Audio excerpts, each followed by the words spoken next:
Olá, eu sou o professor Marcos e esse é mais um episódio do nosso História em Casa. A discussão de hoje vai ser sobre a expansão marítima europeia, dando destaque especial para a expansão marítima realizada por Portugal e também pela Espanha e as consequências que esses processos trouxeram aí para a história da humanidade e para a própria história do Brasil, evidentemente. Bom, a primeira coisa que eu tenho que ter em mente é que quando eu vou falar sobre a expansão marítima, ela está acontecendo num contexto em que nós tínhamos na Europa uma estruturação econômica bastante interessante, no que diz respeito ao comércio com que esse continente realizava com a Ásia e outras partes do mundo, aí no caso. A imagem que vocês observam aqui mostra as principais rotas, né, de produtos e especiarias que iam da Ásia até o continente europeu, passando pelo mar Mediterrâneo. É importante notar que quem controlava esse comércio na Europa eram as cidades italianas Gênova e Veneza. Tá? E a partir do mar Mediterrâneo, portanto, você tinha um encontro aí dessas rotas comerciais, né, e que distribuíam produtos aí praticamente por toda a Europa.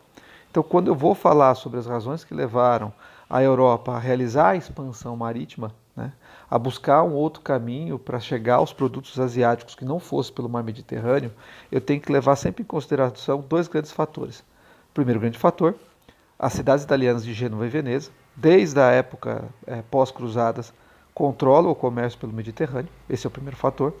E o segundo fator está associado ao fato de que em 1453 Constantinopla vai cair nas mãos dos muçulmanos e vai dificultar por sobremaneira o comércio de produtos aí pelo próprio Mediterrâneo. Tá? Então essas duas informações são fundamentais para a gente entender por quais razões aí os países europeus, algumas regiões da Europa, vão buscar um caminho alternativo em relação à Ásia, em relação às Índias, no sentido de buscar as especiarias que historicamente já estavam se destinando à Europa, né, desde a época das Cruzadas. A partir de 1453, quando Constantinopla cai nas mãos dos muçulmanos, esse ímpeto aumenta, até porque agora as cidades italianas vão entrar também em declínio. Bom, para entender a expansão marítima, falar sobre a expansão marítima é falar necessariamente sobre como portugueses e espanhóis, né, conduziram esse processo. No primeiro momento, a expansão marítima é essencialmente portuguesa e espanhola. Tá? Então eu tenho que entender como é que esses dois países se formaram.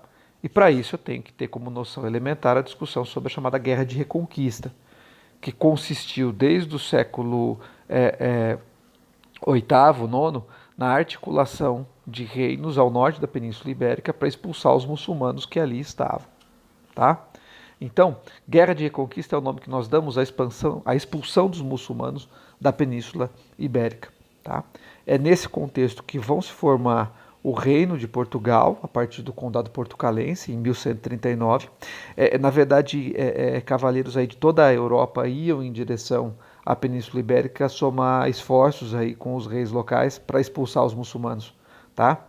Henrique de Borgonha é um desses cavaleiros de origem francesa, portanto, que vai até a Península Ibérica, luta em favor de Castela e aí recebe o Condado Portucalense.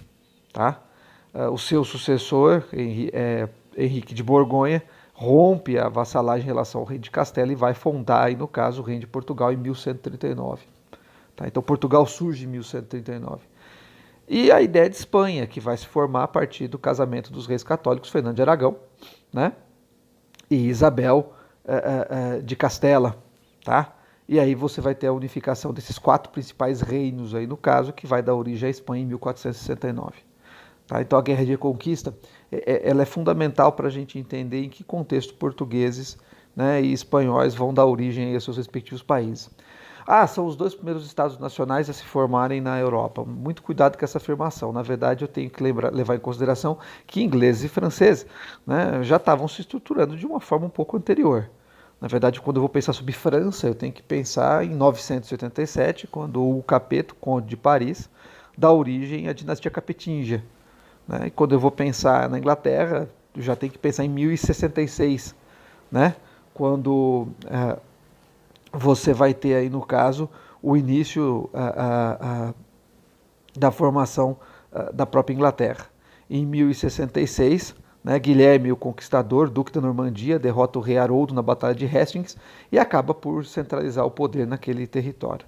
Agora, a gente já também tem que ter em mente, né, que ingleses e franceses daqui a pouco vão começar a se pegar num conflito conhecido como a Guerra dos 100 Anos. E isso vai tirar eles de cena do processo da expansão marítima, tá? E que vai ficar a cargo de espanhóis e principalmente dos portugueses, tá certo? Então, Guerra de Conquista é a expulsão dos muçulmanos da Península Ibérica. E é nesse cenário que Portugal vai se formar a partir de 1139, né? E que Leão, Castela, Navarra e Aragão se unificam aí em 1469, tá? Num processo contínuo de expulsão dos muçulmanos da Península Ibérica. E, aliás, os muçulmanos vão ser totalmente expulsos da Península Ibérica em 1492, que é o mesmo ano em que o Cristóvão Colombo vai chegar no continente americano. Bom, desses dois países, o pioneirismo ele é essencialmente português. Tá? Portugal é o primeiro a fazer a expansão marítima. E isso em função da ocorrência da chamada Revolução de Avis. Tá? Sempre houve muito temor que o reino de Portugal pudesse ser reconquistado, né, por Castela. E em 1383 morre Dom Fernando, o rei de Portugal, Borgonha, e a herdeira do trono é Dona Beatriz, que é casada com o herdeiro de Castela, Dom João de Castela. E aí você vai ter um conflito no qual, né, a pequena burguesia portuguesa, né, setores da nobreza, não querem que Dona Beatriz se torne rainha, porque o filho dela também seria rei de Castela, e acabam apoiando o irmão bastardo do Dom Fernando, que é o Dom João, mestre da ordem religiosa de Avis. Então, em 1383 a 1385, nós consideramos que ocorreu em Portugal a aliança entre rei e burguesia. A burguesia quer manter a autonomia do reino, tá? Que vai contratar arqueiros ingleses que vão derrotar a cavalaria castelhana. Tá? E a partir daí você tem, no caso, uma unificação plena do poder político dentro dos interesses da própria burguesia. A prova contundente disso é a seguinte: a partir do momento que você tem a Revolução de Avis, em 1385, né, pouco tempo depois já vai se iniciar a expansão marítima, conforme a gente vai ver. É só por isso que Portugal é pioneiro na expansão marítima? Não, não é. Você tem outros fatores, no caso. A posição geográfica favorável, né? Portugal, né, na Península Ibérica, está diretamente aí com a cara no Oceano Atlântico, como a gente pode dizer. Há o desenvolvimento de profundos conhecimentos náuticos, muitos desses conhecimentos, como a bússola, o astrolábio, né, decorrentes, as cartas de navegação, da presença muçulmana na Península Ibérica, né? Tá, esses conhecimentos acabaram por ficar nesse território, os portugueses assimilam isso. E há também o ímpeto cruzadista. Vejam, os portugueses ajudaram a expulsar os muçulmanos da Península Ibérica. Né? Quando a gente observa ali no caso o Condado Portucalense, ele vai se expandindo em direção ao sul, né? Conquistando outras regiões aí, após conseguir romper com a dominação de Castela. Tá? Então, para os portugueses, realizar a expansão marítima era também, de certa forma, conquistar outros territórios e levar para lá a palavra de Deus. Né? Levar, no caso, a conversão. Ok? Por exemplo, quando Pedro Álvares Cabral vai chegar ao Brasil, a carta de caminho é muito interessante nesse aspecto. Ela diz para o rei de Portugal que uma das melhores coisas que ele pode fazer, além da riqueza que ele pode conquistar naquela terra, que ali não se evidenciava por enquanto, ele podia salvar a alma dos povos que ali os portugueses tinham chegado. Então, esses elementos explicam aí, no caso, o pioneirismo português. Mas, sem sombra de dúvida, a Revolução de Avis é a mais importante. Notem vocês, tá? 30 anos depois da ocorrência da Revolução de Avis, você tem o início da expansão portuguesa, que é a conquista de Ceuta, né? Esse entreposto que vocês estão vendo aí ao norte da África, nesse mapa bastante bacana aí no caso, e que mostra a sua importância estratégica. Notem bem, as rotas de especiarias, pimenta, canela, noz moscada, cravo, gengibre, etc., vinha aí no caso pelo Mediterrâneo e era distribuído por toda a Europa, inclusive na importante região de Flandres, por Gênova e Veneza. Tá? Agora, é muito interessante se observar que a partir do momento que Portugal conquistou Ceuta, ele passou a ter acesso a esses produtos no norte da África, por rotas, aí no caso, que iam ali, tá? Pela região do Maghreb, ao norte da África. Sem contar que a partir do momento que Portugal conquistou Ceuta, ele passou a ter acesso a muitas minas de ouro, né? de importantes impérios africanos, tá? De importantes reinos africanos, como vocês podem ver aí no caso, né? Sendo o principal destaque aí Gana. Tá? Então, a conquista de Ceuta faz com que Portugal dê o seu primeiro passo na expansão marítima. E é importante a gente notar o seguinte: quando eu vou falar sobre a centralização do poder político como fator fundamental para você fazer a expansão marítima, é que, através da centralização do poder político, o Estado angariava recursos necessários para que você tivesse esse empreendimento. Da onde vem o dinheiro para custear a formação do Exército Nacional Profissional que garanta o poder do rei? Dos impostos. Então, quanto mais eu desenvolvo uma burguesia, quanto mais uma burguesia avança em termos econômicos, em termos mercantis, mais isso favorece o desenvolvimento do Estado. Então, quanto mais o Estado patrocina os empreendimentos ultramarinos, mais ele vai enriquecer, como a gente pode observar, no caso, a partir da conquista de Ceuta. Tá? Então é muito importante observar esse ponto de partida em 1415, né? E a partir daí entender como Portugal vai direcionar a sua participação. A gente afirma que Portugal realizou o chamado ciclo oriental, chamado périplo africano. A ideia era contornar a costa da África até achar um ponto de passagem em direção ao Oceano Índico e a partir daí chegar nas Índias. Tá? 1415 é o ponto de partida. Muitas pessoas observam o seguinte: Portugal, 1415, ele iniciou com a expansão marítima. 1488, ele contornou o Cabo das Tormentas, no sul da África. E 1498, com o Vasco da Gama, chegou em Calicut, nas Índias. Então demorou aí quase 100 anos para Portugal fazer a expansão marítima, chegar na Ásia? Não. Ele vai explorar a costa africana e vai fazer isso bem. Observem agora. Essa imagem que nós temos aqui no caso mostra a exploração que Portugal vai fazer por toda a costa africana com a criação das chamadas feitorias. Tá? As feitorias eram locais entrepostos em que Portugal pegava os produtos locais e depois levava até o seu território e a partir daí pelo restante da Europa. Notamos aqui no caso, né, as principais datas da expansão marítima portuguesa. Tá? Então a Ilha dos Açores, né, em 1427, Madeira, entre 1418 e 1420, o Cabo Bojador em 1434, o Rio do Ouro em 1436, a Ilha de Arguim em 1443, Cabo Verde, né, entre 1455 e 1456, tá? Serra Leoa, né, até 1460, nesse primeiro período aí que aconteceram sob a exploração do infante Dom Henrique, tá? Depois você tem uma segunda fase que vai de 1469 a 1475, e aí é interessante notar porque Constantinopla já havia caído. Então o ímpeto em se buscar um caminho mais rápido para as Índias aumenta. Tá? E a partir daí você tem, depois de 1475 até 1488, Dom João II, né, que vai chegar até a Calicut nas Índias com o Vasco da Gama. Então o que a gente observa aí no caso? Quais são os produtos que se encontram? Veja, né, as riquezas locais. Pimenta, ouro, marfim e aí, né, escravos. Mas a discussão sobre o escravismo vai ficar para um outro momento. O que é importante a gente frisar é que não é porque Portugal vai demorar, aí, no caso, né, quase 100 anos para chegar às Índias, que ele não vai se apropriar das riquezas que vão ser desenvolvidas pelo périplo africano. Muito pelo contrário, ele vai continuar fazendo, conforme a gente consegue observar aí por todas as riquezas que eram retiradas a partir da costa. Bom, já a Espanha, pessoal, ela vai desenvolver uma estratégia diferente. É o chamado ciclo ocidental, que vocês observam aqui, né, na representação das viagens do nosso querido Cristóvão Colombo. Tá? Qual a ideia do Cristóvão Colombo? Tá? Ele acreditava que se você navegasse para o Ocidente, você chegaria do Oriente. Por quê? Porque a Terra é redonda. A gente brinca isso, mas evidentemente por conta do que a gente vê, né, hoje em dia aí, ainda pessoas acreditando na Terra é plana. Agora, nos cálculos do Colombo, a circunferência da Terra na linha do Equador, se pudesse colocar uma fita métrica na linha do Equador mais ou menos, você teria algo em torno de 36 mil quilômetros, 35 mil quilômetros. Mas na verdade a gente sabe que é um pouco mais do que 40 mil. E no meio desse caminho tinha a América.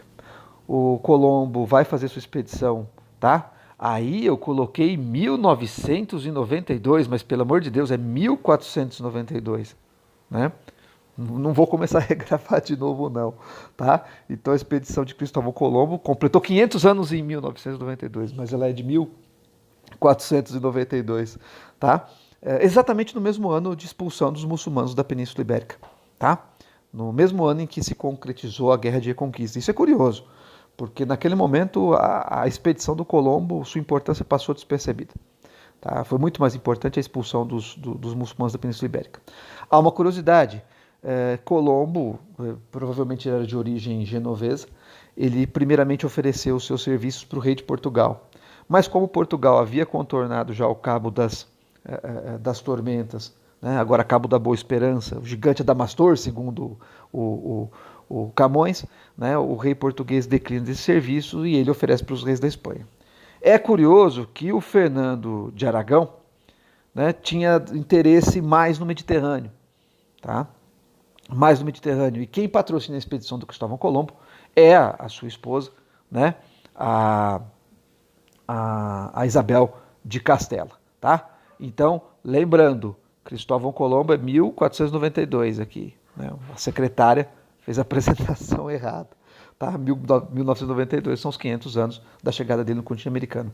E outro, pessoal, ele morreu acreditando que tinha chegado na América, ou chegado na Ásia, tá?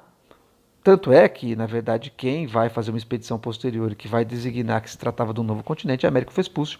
Outro navegador italiano, tá?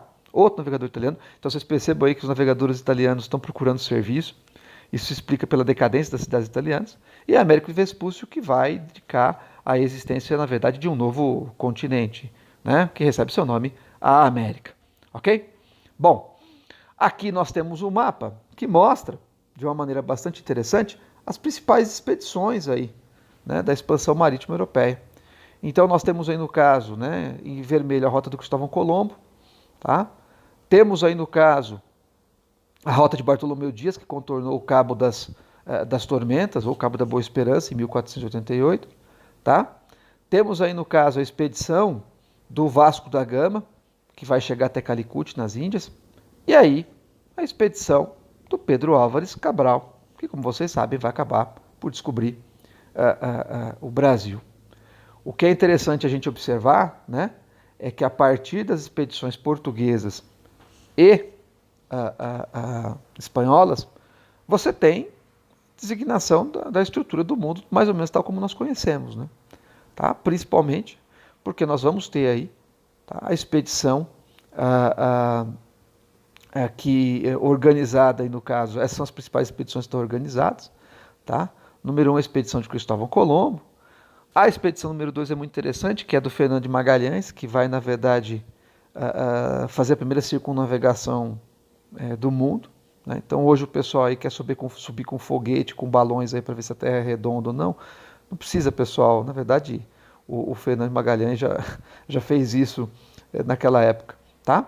E aí nós temos as principais possessões que vão ser criadas aí por cada um desses territórios, tá? As expedições portuguesas aí no caso são bastante importantes, né? Para criar colônias tanto na África quanto na Ásia, entrepostos que vão levar produtos e especiarias aí para a Europa. E isso vai ser muito significativo a partir do momento que você tem a queda de Constantinopla em 1453, tá? Agora, esse mapa ele é muito interessante, porque a gente fala com ele um pouquinho sobre a divisão do mundo que vai ser feita entre portugueses e espanhóis, tá? 1494 nós temos aí o Tratado de Tordesilhas, tá? 360 léguas a oeste de Cabo Verde, né? Se passou aí no caso o meridiano que estabelecia que o que estivesse a oeste desse meridiano seria de Portugal e o que estivesse a leste desse meridiano seria espanhol, tá? Seria espanhol. O que é interessante a gente observar é que a primeira tentativa de um tratado aconteceu com a bula intercoetera do Papa Alexandre VI, que era aragonês, né? E que, na verdade, estabelecia uma linha no qual os territórios que hoje seriam parte do Brasil, aí no caso, não seriam contemplados por Portugal. Isso leva muitas pessoas a especular e o fato de que Portugal já sabia da existência de terras aqui no Atlântico Sul, né? Seja como for, o Tratado de Tordesilhas é de 1494 e dividia o mundo entre portugueses e espanhóis, das terras que tinham sido descobertas e as que viessem a ser descobertas ainda. Notem, nesse momento não há uma dimensão total de que se tratava de um novo continente. As expedições de Cristóvão Colombo ainda estão acontecendo. Tá? Na cabeça de portugueses e espanhóis, do próprio Papa Alexandre VI, Tordesilhas é uma divisão da Ásia. Agora, depois das expedições, né, quando se tem uma dimensão sobre o que de fato se tratava de um novo continente, portugueses e espanhóis voltam à mesa de negociação e fazem esse outro tratado, que é menos conhecido, que é o Tratado de Saragoça, tá? Que é o Tratado de Saragoça de 1529. Esse tratado, que passava por cima das chamadas Ilhas Molucas, dividia o mundo da seguinte forma: os territórios que estivessem a oeste de Saragoça até Tordesilhas eram de Portugal.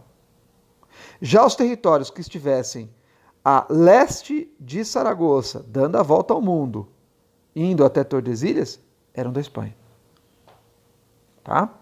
Foi feita a divisão do mundo entre esses dois países com a mediação e reconhecimento aí do papado. Mas não das outras monarquias, né, europeias, não dos outros estados nacionais que na Europa estão efetivamente se formando. Tá? Agora, é interessante uma outra coisa também para a gente observar. O Brasil foi descoberto em 1500 por Pedro Álvares Cabral.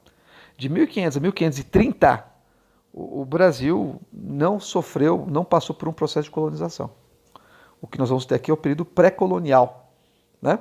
Em que você tem extração do pau-brasil, né?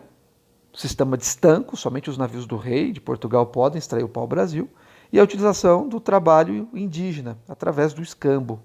Relações relativamente pacíficas entre portugueses e indígenas. Os índios cortavam a madeira, entregavam para os portugueses em troca de bugigangas, quinquilharias diversas, espelhos. Machado, acho que os portugueses davam de presente, assim como serras, né?